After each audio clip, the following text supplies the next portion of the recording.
segala bidang, baik segi sarana dan prasarana pendidikan, fasilitas kerja maupun kesejahteraan yang layak bagi seluruh tenaga pendidik.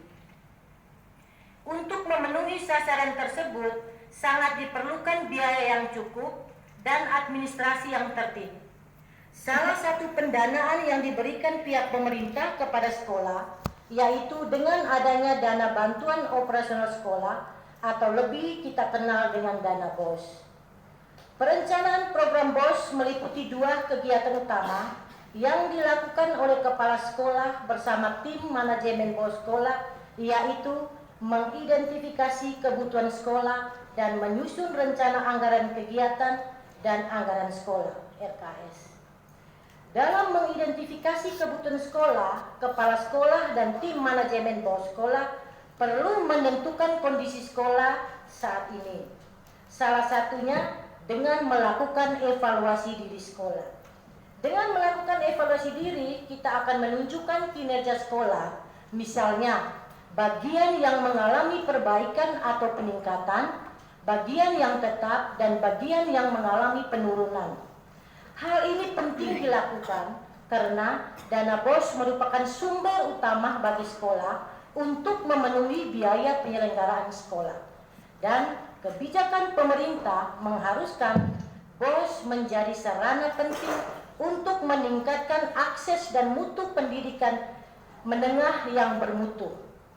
Setelah mengidentifikasi kebutuhan sekolah sesuai hasil evaluasi diri sekolah yang dilakukan oleh sekolah, maka kepala sekolah bersama tim manajemen BOS sekolah dapat menyusun rencana kegiatan dan anggaran sekolah berdasarkan hasil evaluasi diri sekolah. Dalam penyusunan RKS, kepala sekolah dan tim manajemen BOS sekolah harus memperhatikan ketentuan-ketentuan dari masing-masing sumber dana. Sangat dimungkinkan suatu program dibiaya dengan subsidi silang dari berbagai pos atau sumber dana. Program-program yang memerlukan bantuan dari pusat harus dialokasikan sumber dana dari pusat dengan sharing dari sekolah dan komite sekolah atau bahkan daerah. Misalnya untuk pembangunan ruang komputer, laboratorium baru, gedung perpustakaan, dan sebagainya. Sedangkan yang berupa program rehab besar, dana lebih diprioritaskan dari provinsi. Untuk program yang lebih operasional, pisah dari dana blok grant atau lainnya yang bersifat lebih luas.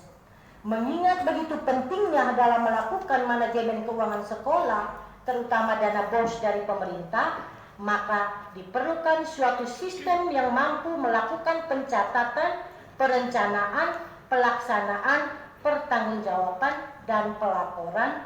Sistem tersebut adalah RKS. Aplikasi RKS merupakan sebuah sistem informasi yang dibuat untuk menangani masalah manajemen keuangan sekolah, mulai dari proses perencanaan, pengorganisasian, pengarahan, pengkoordinasian, pengawasan, atau pengendalian. Dengan sistem yang terdistribusi, diharapkan berbagai pihak yang terlibat mampu berkoordinasi dengan baik.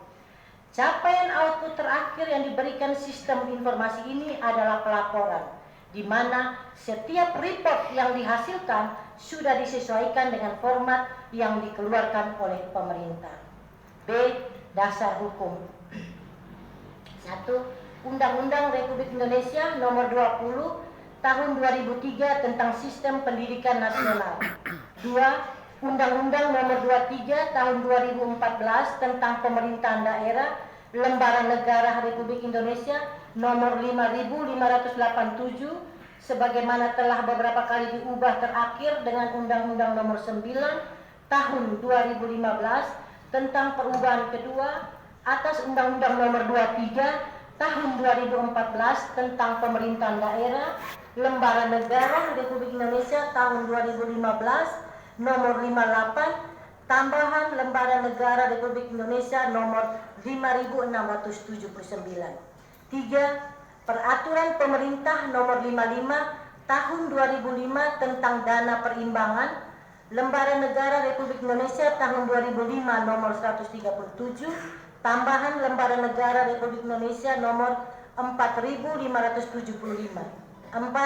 Peraturan Menteri Pendidikan, Kebudayaan, Riset dan Teknologi Republik Indonesia nomor 63 tahun 2022 tentang petunjuk teknis pengelolaan dana bantuan operasional satuan pendidikan. C. Tujuan untuk memberikan pemahaman tentang pengelolaan dan pertanggungjawaban dana bantuan operasional satuan pendidikan berdasarkan prinsip-prinsip penggunaan dana BOS, yakni fleksibel, efektif, efisien, akuntabel, dan transparansi. D. Hasil yang diharapkan. 1. Penyusunan evaluasi diri sekolah, EDS, RKJM, RKT, dan RKS sudah berdasarkan rapor pendidikan. 2.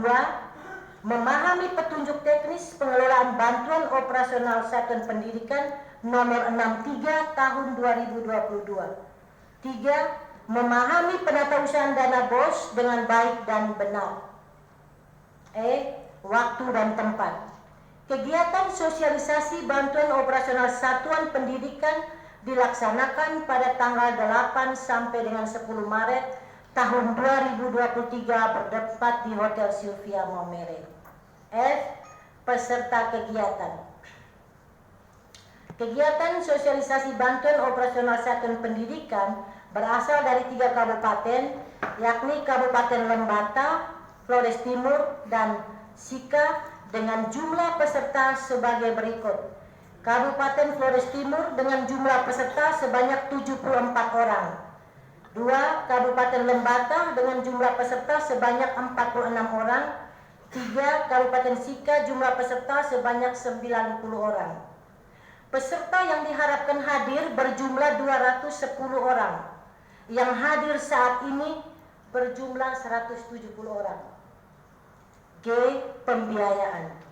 Biaya untuk penyelenggaraan sosialisasi bantuan operasional satuan pendidikan dibebankan kepada dana alokasi umum spesifik grant Dinas Pendidikan dan Kebudayaan Provinsi Nusa Tenggara Timur tahun 2023.